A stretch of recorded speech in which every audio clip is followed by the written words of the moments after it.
Bonjour tout le monde, mon nom est Julien Brault, cofondateur de Art Bacon. Aujourd'hui, c'est assez spécial. J'ai la chance d'être avec le PDG d'une grande banque canadienne, donc François Desjardins, PDG de la Banque Laurentienne. Merci beaucoup d'avoir accepté ma demande d'entrevue. Ça fait plaisir. Ça fait plaisir, Julien. Génial. Donc, puis là, faudrait que François Desjardins, c'est quelqu'un qui a pratiquement grandi à la Laurentienne. Je pense que tu es là depuis tes études universitaires et la Banque Laurentienne, qui est, je dirais, une des 10 plus grandes banques au Canada, quand même est petite par rapport au Big Five, au RBC, etc., mais c'est quand même une belle banque qui existe depuis 175 ans. Pour commencer, François, peux-tu expliquer aux gens comment tu te présentes? Qui est François Desjardins? Ah, mon Dieu. Humain d'abord, banquier ensuite. Je pense que c'est important que, tu sais, en arrière du poste, tu sais, je suis quand même le même individu qui a grandi à Châteauguay. J'ai travaillé pour mon père dans son fleuriste pendant longtemps. J'étais allé à l'école à Huntingdon quand on habitait sur une ferme. Tu sais, pour mes oncles et mes tantes, j'étais encore le petit François. Fait que, c'est quand les gens, tu sais, me voient à la télévision ou me lisent, évidemment, c'est facile d'imaginer que c'est juste le PDG. Tu sais, d'abord, c'est qui je suis comme personne, un grand fanatique de Star Trek, un gars qui aime faire les rénovations, un gars qui aime la pêche, surtout dans le nord du Québec, où est-ce qu'on peut aller chercher du brochet et de la truite. Quelqu'un qui aime le plein air, quelqu'un de curieux, qui aime les technologies. J'aime lire, j'ai une des plus grandes collections de musique. J'adore la musique. Puis évidemment, j'ai une passion pour le travail que je fais. Je veux dire, tu l'as dit, j'ai grandi à la Laurentienne. J'ai commencé comme caissier, temporaire, temps partiel, étudiant en 1991. Puis j'ai grandi à travers la banque qui m'a donné beaucoup de choses. Tu sais, la passion pour le travail, je l'avais pas mal quand j'étais jeune, mais voyant qu'est-ce que je pouvais faire, tu sais, travailler pour une banque de taille humaine, tu sais, c'est quand même, la Laurentienne, c'est plus de 3000 membres d'équipe. C'est une des 100 plus grandes banques en Amérique du Nord. Au Canada, c'est la 7e. Fait que oui, plus petite que les 6 qui viennent en avant de nous. Mais quand même, c'est une grande entreprise à gérer. Par contre, je connais pas mal tout le monde tu sais, dans l'entreprise, pas par leur nom, mais c'est quand même une organisation à taille humaine qui m'a permis de grandir beaucoup et qui, depuis 4 ans, me permet de voir des choses puis de continuer d'apprendre à travers la transformation qu'on est en train de faire. Comment qu'on peut vraiment amener une équipe à faire des choses qui, dans le passé, on pensait peut-être étaient impossibles. Ouais. C'est quand même charmant. Ben, je vais te revenir sur la transformation numérique de la Laurentienne plus tard dans l'entrevue. Puis, petit commentaire, là, je t'ai étonné que tu le temps d'avoir tous ces loisirs-là. Tu es connu pour ton éthique de travail, là, pour avoir connu quelques personnes qui ont travaillé avec toi. Ça me surprend que tu aies le temps de faire toutes ces choses-là tout en travaillant comme un bourreau de travail à la banque. Mon autre question, c'est quoi ton premier souvenir lié à l'argent où tu te souviens d'un montant, quelque chose qui t'a marqué par rapport à l'argent? En fait, quand j'étais jeune, mon père me faisait faire des carrés magiques, qu'il appelait, parce qu'on faisait la comptabilité pour le commerce qui opérait. Fait que très jeune, je faisais le carré magique, hein, c'est les mois d'un côté, puis revenus, dépenses, le net, puis il faut que ça additionne, il faut que ça balance. C'est les chiffres, je suis né dedans un peu. Tu sais, j'ai commencé à faire de la vente quand j'avais 5-6 ans à l'école. Tu sais, je vendais des jujubes dans des petits sacs que j'allais. J'achetais des boîtes de jujubes dans le magasin tu sais, sur le coin de la rue, puis je mettais ça dans des petits sacs, puis je vendais ça à mes amis. Combien ça coûte un sac de jujubes de François Desjardins? Ça coûtait 50 cents à l'époque. À l'époque, ça coûtait 50 cents. C'était 25 jujubes plus 5 gratuits, plus le prix du sac. Okay. Bon paquet. Puis moi, je me faisais comme 15 cents de profit sur le sac de jujubes à l'époque. Là, j'imagine que tu fais plus d'argent aujourd'hui. C'était quoi ton revenu l'année dernière?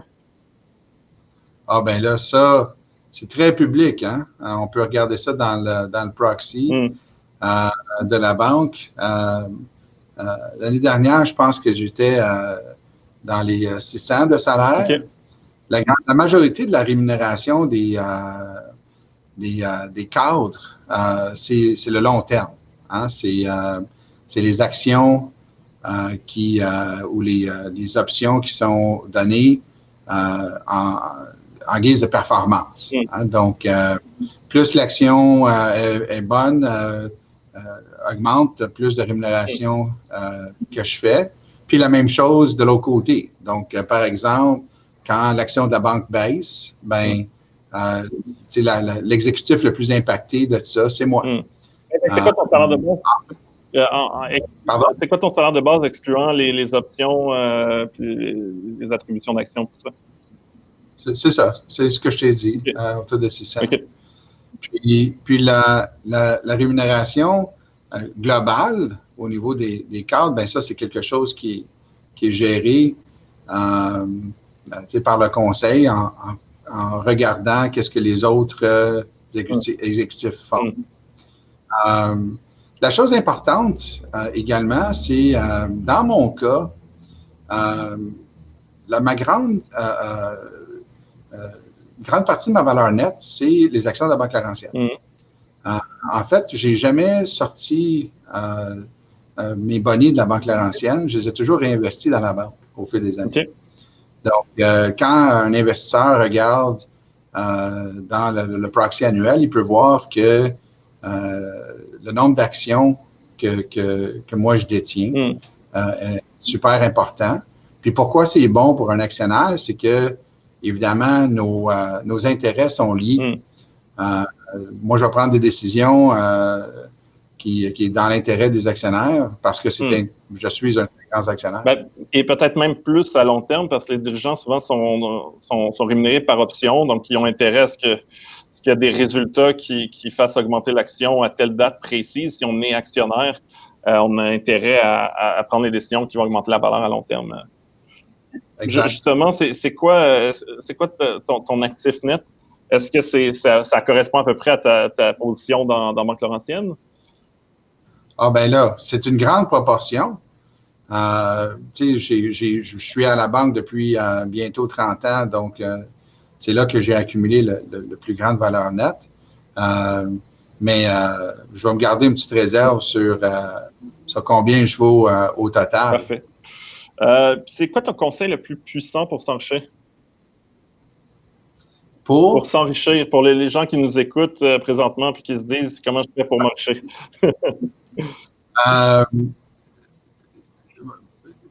Est-ce que je pourrais en donner deux? Ben oui, certainement. Deux pour le premier. Le premier conseil, c'est dépense moins que tu reçois en revenu. Je le vois souvent, les gens qui dépensent au-delà de leurs moyens. Puis, il n'y a aucune façon de s'enrichir quand on fait ça. Parce que souvent, même avec la clientèle, parfois, on voit les gens qui veulent, mettons, investir dans un fonds mutuel, un CPG ou quoi que ce soit, ils recherchent de regarder, ça va être quoi le taux d'intérêt ou le retour sur leur investissement, qui est important. Mais quand on regarde vraiment comment les gens s'enrichissent dans le temps, la grande proportion de l'enrichissement ne vient pas du fait que la personne a eu des excellents rendements. vient du fait qu'elle a économisé beaucoup et a commencé jeune à économiser. Puis les économies, au fil du temps, oui, ils ont pris d'intérêt, mais c'est vraiment le conseil le plus précieux. Si je peux en rajouter un deuxième, oui. Hein? Un deuxième, c'est venir consulter un conseiller à Banque Laurentienne. Il va vous aider à vous enrichir. Puis là, vous avez annoncé qu'il y aurait moins de succursales. Je pense que vous êtes passé de 200 quelque chose il y a quelques années. Puis là, vous allez arriver à 60. Est-ce que les conseillers rencontrent les clients sur Skype? Est-ce qu'il faut trouver une des succursales la plus proche de chez soi? C'est quoi le modèle? Mais en fait, on m'a posé la question dernièrement quand j'étais dans la presse la semaine passée. Puis je leur ai dit, le nombre de succursales, c'est de moins en moins important. Je pense que des places d'affaires physiques, oui, effectivement, parce que bon, c'est un lieu de rassemblement, il y a une pancarte dehors, mais c'est un aspect marketing, mais la bâtisse puis la pancarte, là, ça donne absolument aucune valeur pour un client. Qu'est-ce qui donne de la valeur aux clients? C'est vraiment les conseillers financiers, puis le nombre de conseillers financiers augmente à la Banque Laurentienne. On a augmenté le nombre de conseillers financiers. On a aussi augmenté le nombre de conseillers adjoints. Donc, c'est des postes qui ne sont pas pleine fonction conseiller financier, qui juste un cran en dessous, qui permettent à des gens qui sont intéressés par le conseil financier d'appliquer sur ces postes-là, de se faire les dents et éventuellement de graduer à ces postes-là.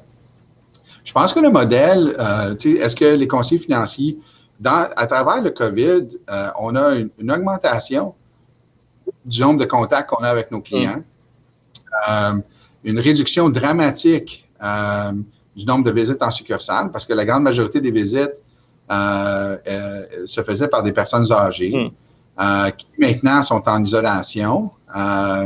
Et je pense que c'est un comportement qui va continuer parce que une chose qui s'est passée durant les derniers mois, c'est que les personnes âgées ont tous, ou une certaine partie, ont appris qu'ils veulent parler à leurs petits-enfants.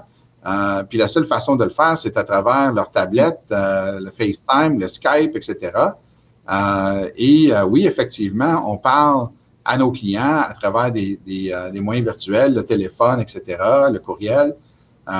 Donc, on est aussi proche de nos clients avec une technologie. Puis, est-ce que c'est possible, justement, de faire l'ensemble de la transaction en ligne? Puis là, je nommerai pas la banque, mais je me souviens d'avoir une expérience pour ouvrir un compte corporatif. J'avais rempli toutes les informations, puis les formulaires, puis téléchargé un passeport. Puis à la fin, ils m'ont dit, il faut que vous appelez en succursale, prendre un rendez-vous. Puis j'étais comme, je pensais que je venais de faire le travail. Est-ce que c'est possible pour quelqu'un qui nous écoute, admettons qu'il cherche un conseiller financier, peux-tu juste appeler, puis il va recevoir les formulaires par courriel, puis il va être capable de les signer à distance, ou c'est quoi votre... Oui, pour la plupart des comptes, premièrement, l'offre qu'on a lancée l'année dernière, qui est BLC numérique, en fait, ça se fait complètement sans papier. Okay. Donc, la personne va sur le site web BLC numérique et peut ouvrir un compte de banque, un compte de chèque sans frais. C'est vraiment une offre de base numérique et n'est pas obligé d'aller en clinique financière du tout. Si le client a des besoins un petit peu plus, des clients particuliers, là, il peut contacter une de nos cliniques. Un conseiller financier va être capable de lui envoyer des formulaires d'ouverture de compte, etc. Okay. Et ça va se faire comme ça.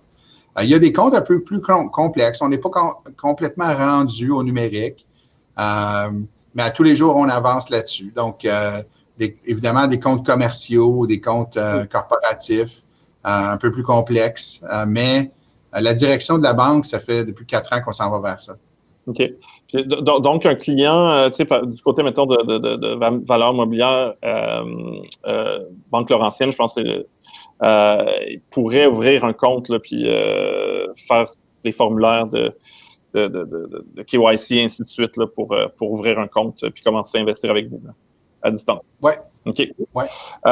Puis justement, c'est une question que j'avais par rapport à la transformation de la Banque Laurentienne depuis que tu es arrivé à la tête de la banque, puis tu es devenu PDG, il y a eu toute une transformation là, de la Banque Laurentienne. Et je dirais que pour ceux qui écoutent ça et qui connaissent pas l'environnement, c'est que les banques ont hérité, incluant la Banque Laurentienne, mais qui est en train de se départir de ça, de vieux systèmes sur des vieux langages de programmation avec des vieux équipements. Et c'est très, très mission critique, c'est-à-dire qu'on peut pas juste tout débrancher ça parce que le système financier en dépend. De votre côté, vous avez décidé de prendre le taureau par les cornes et de faire un investissement massif pour transformer ce système-là. Pour donner un peu une idée aux gens qui nous écoutent, quand on va en Europe de l'Est, on trouve que le système bancaire, puis pourtant les banques, c'est des petites capitalisations, ils ont moins de ressources que ce qu'on a en Europe de l'Ouest, mais sont en avance à tous les niveaux. Pourquoi? Parce qu'ils ont bâti leur infrastructure pas dans les années 40 ou 50.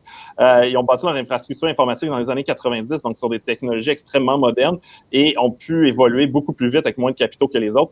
La Banque Laurentienne, cette transformation-là, est-ce qu'elle est terminée? Est-ce qu'on peut s'attendre à partir d'aujourd'hui à voir de plus en plus d'innovations en Banque Laurentienne? Bien, la réponse à ça, c'est oui. Évidemment, pendant la période de transformation, c'est difficile parce que on fait des investissements, puis les investissements, ça coûte de l'argent. Donc, on fait moins de profit pendant cette période-là, on a des dépenses supplémentaires pendant cette période-là. Mais l'idée là-dedans, c'est que pas mal toutes les banques vont devoir passer à travers cette époque-là. Le moment de le faire, pour nous, on a choisi de le faire il y a 4 ans. Pourquoi? Parce que faut être capable de compétitionner dans un environnement où est-ce que les nouveaux compétiteurs, c'est pas les autres banques nécessairement, c'est les Apple, c'est les Google, c'est les Facebook, c'est les PayPal, puis ça s'en vient rapidement. C'est pour nous, c'était on s'est donné une mission de changer ça. On a à peu près 3/4 du travail de fait au niveau des comptes, des transferts de comptes. Donc, tous les comptes aux intermédiaires, les conseillers financiers indépendants, les courtiers hypothécaires, etc., c'est tout transféré. Les grands comptes au niveau du commercial, c'est tout transféré sur une nouvelle plateforme. On a lancé BLC Numérique, qui est la fondation de ça. Donc, on a accueilli plusieurs milliers de clients à travers le Canada là-dessus. Ce qui nous reste, c'est vraiment les clients en succursale qui sont encore sur la vieille plateforme. Puis, on a dit dernièrement que les nouveaux clients qui vont rentrer dans nos cliniques financières à partir de la mi-2021 vont être sur la nouvelle plateforme. Et à ce moment-là, pour le restant de l'année de 2021, nous allons migrer les clients existants vers la nouvelle plateforme. Puis ce que ça va faire, bien, pour le client en tant que tel, sur le coût, il va y avoir une amélioration importante de comment il peut transiger avec la banque. Donc, beaucoup plus de fonctionnalités que la personne peut faire lui-même ou elle-même de chez elle. Ouvrir un compte, faire des transferts, etc., lui-même, sans papier. Et aussi, ça positionne la banque pour toutes les autres fonctionnalités qui viennent après. Parce que quand on opère dans un environnement plus moderne, évidemment, on ne cherche pas des programmeurs qui connaissent le COBOL, comme dans les années 60. Donc, on est presque rendu. Il nous reste à peu près 1 an et demi de travail pour finir tout ça. Puis après ça, bien évidemment, pour la banque, ça va libérer un paquet de coûts. Puis évidemment, ça va avoir un impact positif sur nos rendements et ça va nous rendre plus compétitifs envers les autres banques. Est-ce que la Banque Laurentienne est en avance sur les autres? Parce que moi, je sais, au niveau, je pense que vous avez communiqué beaucoup plus sur cette transformation-là. Est-ce que la même transformation qu'est-ce que vous en savez? Je sais que vous n'avez pas d'informations privilégiées, mais vous êtes plus proche du sujet que moi. Fait que on est rendu où? Est-ce que tu penses que la Banque Laurentienne est en avance des autres? Et je pense que 2 choses. Quand on a commencé la transformation, on était un petit peu en arrière sur les autres. Okay. Donc, la clientèle qui était habituée de venir chez nous, pour un certain pourcentage, se plaignait du manque d'avancement qu'on avait au niveau des technologies. Donc, oui, effectivement, on a dû se rattraper. Et pour une certaine portion de la clientèle, on est encore un peu en retard. Okay. Quand on va avoir fini, on va être légèrement à l'avance sur où les autres sont. D'un point de vue fonctionnalité, il y a certaines autres banques qui ont plus de fonctionnalités que nous. Et là, ça dépend de l'offre de service. Donc, ça dépend comment on mesure les choses. Donc, nous, notre offre, c'est vraiment une offre qui se veut 30, 40 produits, super simples, avec des frais modestes, des produits qui vont être offerts à 85-90% de la population et qui, comme les gens qui viennent nous voir, nous le disent. Moi, là, m'asseoir avec un conseiller, puis être inondé de 70 comptes de banque ou 50 cartes Visa différentes. Regarde, je veux pas ça. Là. Je veux juste, comme, y en a-tu juste un qui est bon? Donne-moi un compte de banque, une carte Visa, peut-être 2, 3. Je veux avoir quelque chose de simple. Puis c'est vraiment vers cette convivialité-là qu'il faut aller au niveau bancaire. Puis c'est là qu'on en va. Puis, au niveau de la banque en ligne, je me souviens quand ça avait lancé, la Banque Laurentienne annonçait des taux d'intérêt pour les épargnants qui étaient tellement élevés que tout le monde se demandait comment ils font pour financer ça. Là, j'imagine que ça a dû être ajusté avec la baisse des taux de la Banque du Canada. Est-ce que c'est encore élevé? Est-ce que... On est encore très, très compétitif. En fait, quand on lance un produit comme ça, il y a deux façons de faire le lancement. Soit qu'on donne l'argent, on met l'argent en publicité, ou soit qu'on met l'argent dans le poche de nos clients. Fait qu'en offrant un taux d'intérêt alléchant, comme très compétitif, évidemment, ça donne de l'intérêt à nos clients. Puis notre mission, c'est d'aider nos clients à améliorer leur santé financière. Donc, être compétitif sur les taux, c'est évidemment une façon d'attirer des clients.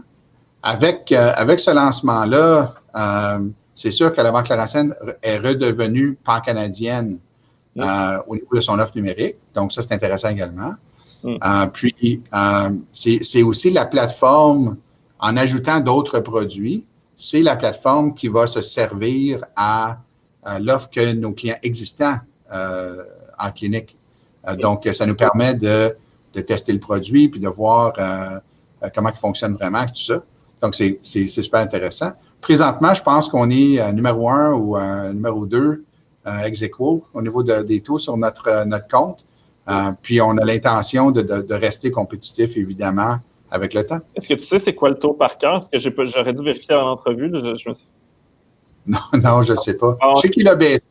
Il a baissé avec le déclin du taux directeur, comme c'est normal, mais il est encore très compétitif. Donc, quelque chose à voir. Puis, il y a une question qu'il faut que je pose. La Banque Laurentienne est la seule, puis on est dans la saison de résultats présentement.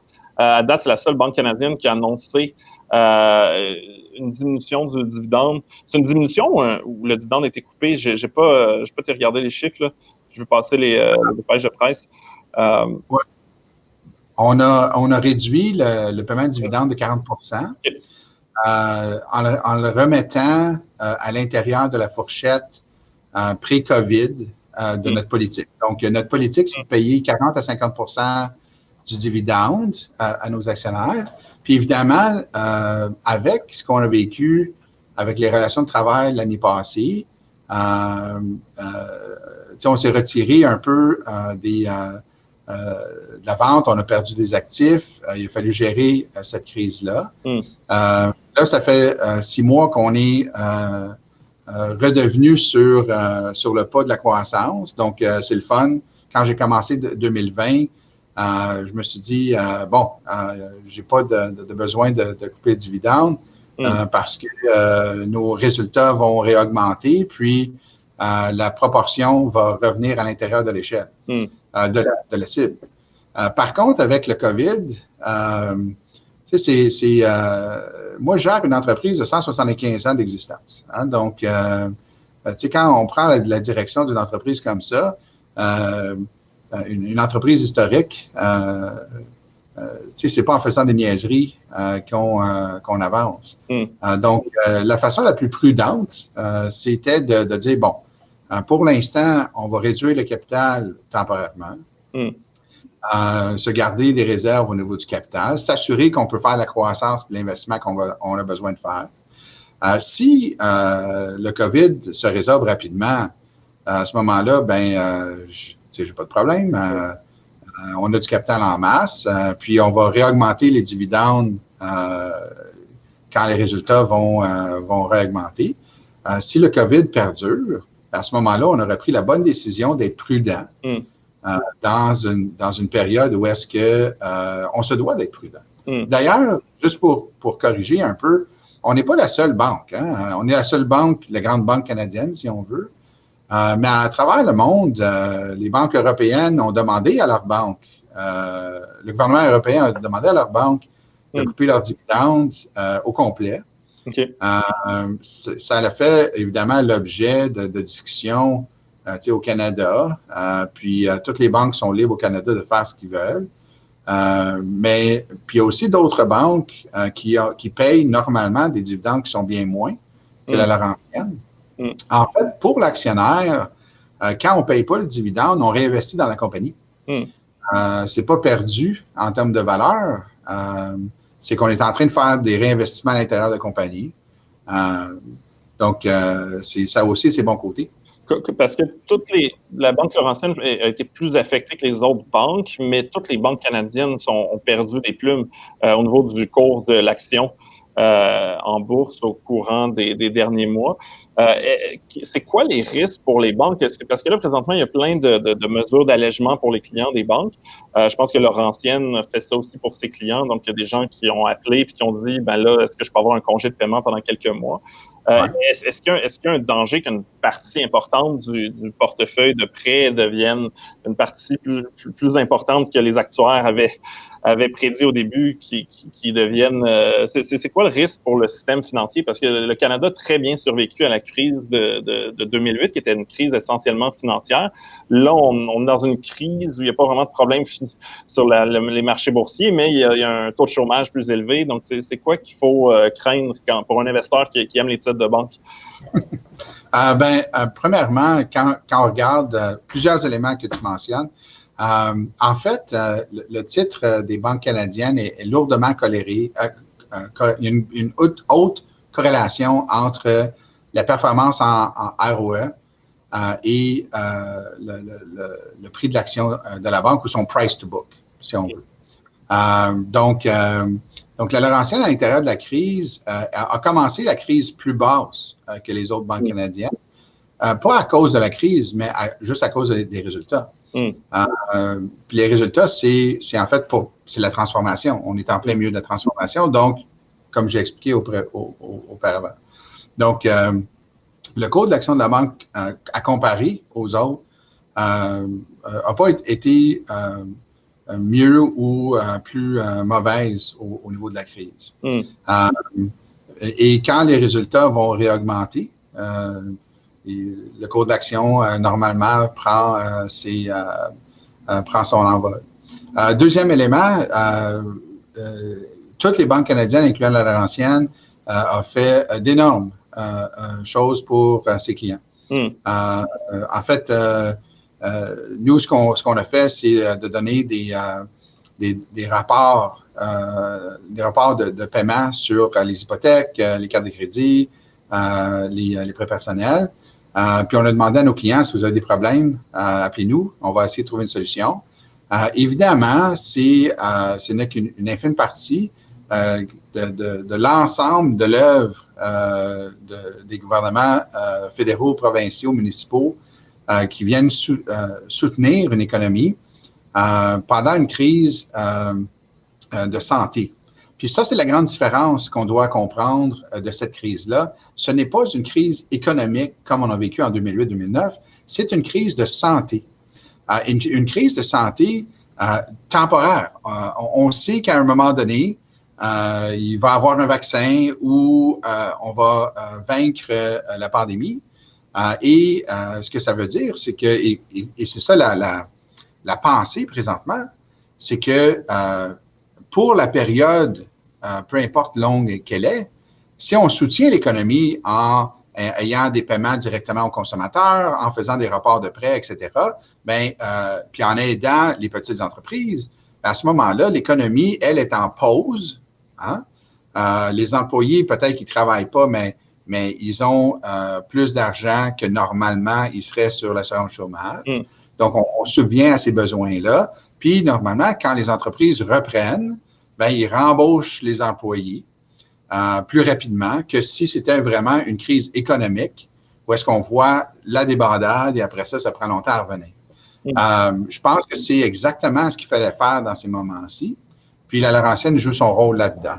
À savoir comment l'économie va reprendre après. On a tous des modèles et on travaille là-dessus. On pense que la reprise va se faire plus rapidement que si c'était une crise économique normale. Mais il y a aussi la durée de la crise de santé. Donc, quand on entend des choses comme présentement, qu'il y a de la réouverture au niveau des commerces, etc., c'est des bons signes. De là à savoir qu'est-ce qui va se passer, on ne le sait pas. Est-ce qu'on va être obligé de refermer ou quoi que ce soit, on ne le sait pas. Donc, c'est pour ça que la Laurentienne a joué de prudence en disant, on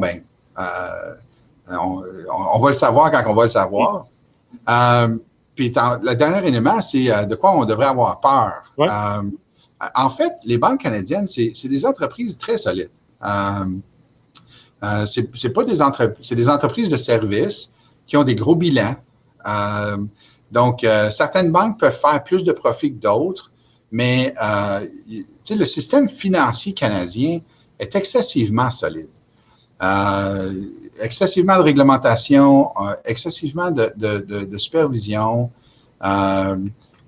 beaucoup d'assurance au niveau des hypothèques, au niveau des dépôts. Donc, pour les consommateurs, de façon générale, investir dans des banques, c'est quelque chose qui, pour ceux qui aiment les titres bancaires, moi, je ne vois pas que le COVID change de façon intrinsèque quoi que ce soit au niveau d'une institution financière. De là à savoir si on veut plus investir dans des banques ou plus dans d'autres industries, ça, c'est un autre débat complètement. Mais, investir dans des banques aujourd'hui, ça dépend de la raison qu'on veut investir. Est-ce qu'on veut avoir comme un dividende constant? Est-ce qu'on veut investir dans une entreprise qui est en croissance puis qu'il va y avoir, on peut espérer une augmentation du prix du stock parce qu'ils ont des plans stratégiques? Ça dépend. Donc, étant donné que moi, je suis un entrepreneur bancaire, la seule chose que normalement, quand je parle à des investisseurs, je parle de mon stock. Je ne leur suggère pas d'acheter parce que je ne peux pas. Je leur parle des plans qu'on a, puis c'est à eux de juger si c'est un bon investissement pour eux. Puis justement, on parlait de transformation numérique puis des futurs compétiteurs au niveau bancaire. Puis je trouve ça intéressant ce qui se passe présentement. On a Shopify, dont le titre a beaucoup augmenté cette année. Je le trouve un peu cher, même si c'est une très belle entreprise, et qui se lance dans les prêts aux entreprises aux États-Unis. Puis je pense que ça fait quelques jours, c'est Goldman Sachs qui s'associe avec Apple, avec qui il faisait déjà une carte de crédit, pour offrir des prêts aux entreprises. Et on va utiliser beaucoup plutôt que juste se fier sur le dossier de crédit puis demander au fondateur de signer pour mettre son nom sur le prêt. Ils vont regarder les cash flows au niveau des ventes en ligne qui ont.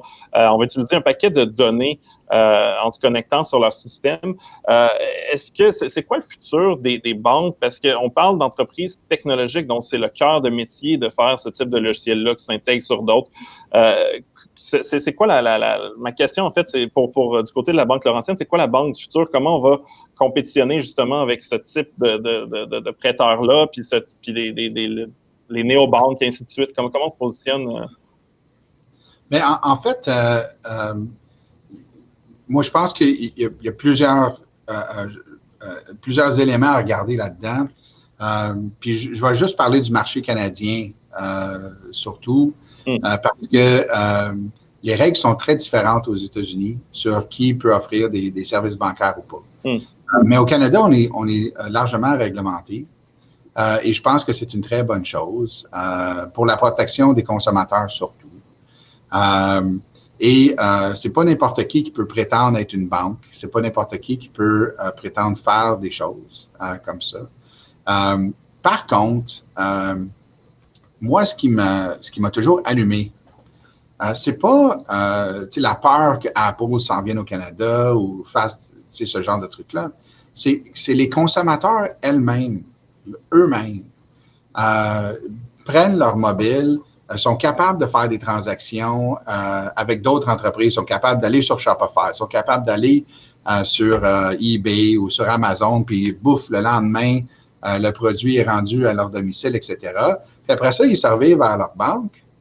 Puis la banque, c'est 3 semaines de délai, puis c'est 2 jours, puis il y a une signature ici, puis on faut attendre ça. Puis ça, là, c'est pour les clients, pour moi, les banques qui ne changent pas et qui demeurent dans ce mode de transaction-là, où est-ce qu'on demande beaucoup de temps aux clients, on charge des frais pour des choses qu'ils n'ont pas besoin, ça va mourir comme des dinosaures. De la même façon que Blockbusters est mort quand Netflix est arrivé, au départ de Netflix, c'est nouveau. Dieu sait que, on a regardé dans ma jeunesse, mon père avait un club vidéo à l'époque. On allait chercher une cassette. Il n'y a plus personne qui fait ça aujourd'hui.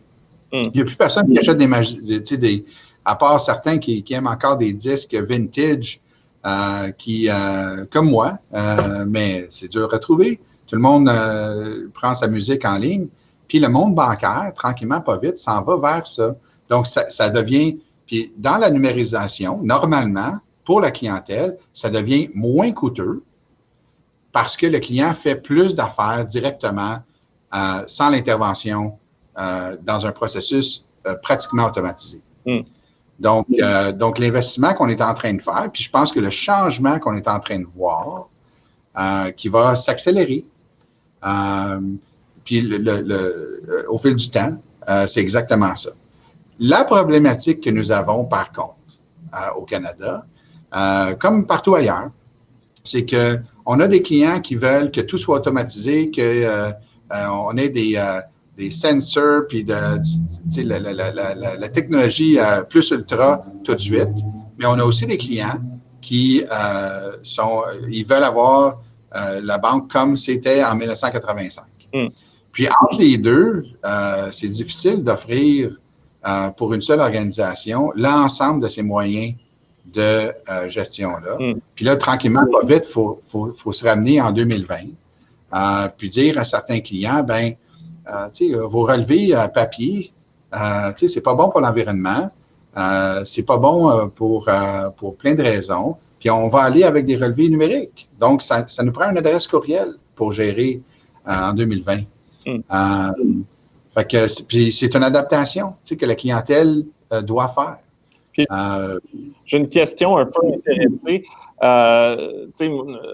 Nous, Arbekin, on est dans le domaine des fintech, puis tout ce qui est ce qu'on appelle open banking ou la banque ouverte est un sujet qui est d'intérêt pour nous. Est-ce que c'est quoi ton opinion par rapport au open banking? Puis pour ceux qui nous écoutent, juste pour résumer, nous, Arbekin, ce qu'on aimerait faire, c'est on aimerait ça faire des applications qui sont notre application se connecte dans les comptes, mais on aimerait ça faire carrément des applications qui pourraient se connecter, par exemple, sur le compte de banque de la Laurentienne. Donc, quelqu'un dirait, je veux telle fonctionnalité. Puis là, je parle de nous, mais en fait, il y aurait plein de cas d'usage qui pourraient utiliser toutes les données qu'il y a dans un compte de banque. Et un peu comme j'utilise QuickBooks pour ma comptabilité, c'est connecté sur mon compte de banque. On pourrait dire, je me connecte sur... c'est quoi ton opinion par rapport à ça? Est-ce que ça fait partie des plans d'avoir un API puis d'embrasser l'open banking? Je suis curieux. Je pense que de façon générale, la Laurentienne serait ouverte à l'open banking. Pour ceux qui nous écoutent puis qui se demandent qu'est-ce que c'est l'open banking, ça serait que les banques ouvrent leurs données à d'autres entreprises de services comme Hardbacon ou d'autres qui pourraient offrir des services de comptabilité, d'analyse de données, etc. Où j'ai des réserves. Puis je pense que c'est le cas de plusieurs banques canadiennes. On vit dans un monde où la cybersécurité, elle est importante à soulever. Puis la question devient, j'ouvre à qui? Puis qui est responsable quand j'ai ouvert ça?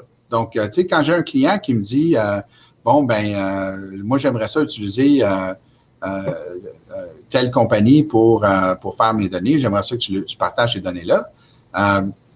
Si quelque chose arrive entre l'échange de ces données-là, qui est responsable? C'est-tu l'autre compagnie? C'est-tu moi? C'est-tu le client? Puis souvent, qu'est-ce qu'on voit dans des cas? C'est que c'est le plus gros qui prend la grande part de responsabilité. Le client, souvent, il dit, moi, je ne savais pas, j'estimais que tout était correct, mais peut-être que ce n'était pas le cas. Donc, puis c'est pas toutes les entreprises qui ont nécessairement les mêmes standards au niveau de la cybersécurité. Donc, moi, je pense qu'on serait généralement pour. Ça aiderait, en réalité, la clientèle à améliorer leur santé financière, d'avoir des outils qu'ils aiment utiliser. Mais il faut y aller doucement, puis être sûr qu'on ne met pas en péril la sécurité qu'on a bâtie au Canada avec comme quand on demande à la clientèle, est-ce que vous faites confiance à vos banques? La réponse, de façon très importante, c'est oui. Puis, un dernier mot sur l'open banking, il faut aussi regarder l'open banking ailleurs, en Grande-Bretagne, en Australie, etc. Est-ce que ça a fonctionné? Comment ça a fonctionné? Comment on pourrait faire mieux? Au lieu juste de dire, c'est bon pour tout le monde, faisons-le. Je pense qu'il faut se poser des bonnes questions. Puis, je sais que le gouvernement fédéral a commencé ces travaux-là. Puis, on participe, évidemment, à donner notre opinion. Donc, généralement, oui, avec certaines réserves. Cool. En tout cas, merci beaucoup, François, d'avoir pris le temps de répondre des questions, répondre à mes questions directes par des réponses directes. C'est super apprécié. Il n'y avait pas de bullshit. Fait que c'est super apprécié. Puis merci. Puis on va continuer à suivre le titre de la Banque Laurentienne. Ça me fait plaisir, Julien, à n'importe quand. Puis bonjour à tes auditeurs. Au plaisir. Merci.